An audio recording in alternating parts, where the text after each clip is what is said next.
দেখো বন্ধুরা, আমার বড় একটা লাইলন টিকা মাছ এনেছে, কত বড়, মাথাটা কত বড় দেখো। আমি এটাকে ধুয়ে নুন হলুদ মাখিয়ে নিচ্ছি। পেঁয়াজ, আদা, রসুন, টমেটো কেটে নিয়েছি। মাছ ভাজা হয়ে গেছে, আদা রসুন পেস্টটা করে নেব। পেঁয়াজগুলো লাল লাল করে ভেজে নেব।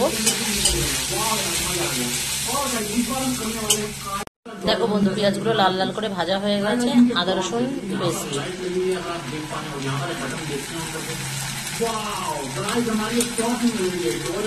জিরার গুঁড়ো, লঙ্কার গুঁড়ো,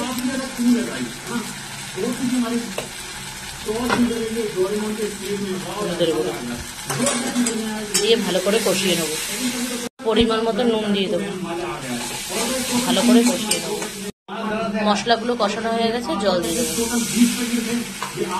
এবার মাছগুলো এক এক করে ছেড়ে দেবো।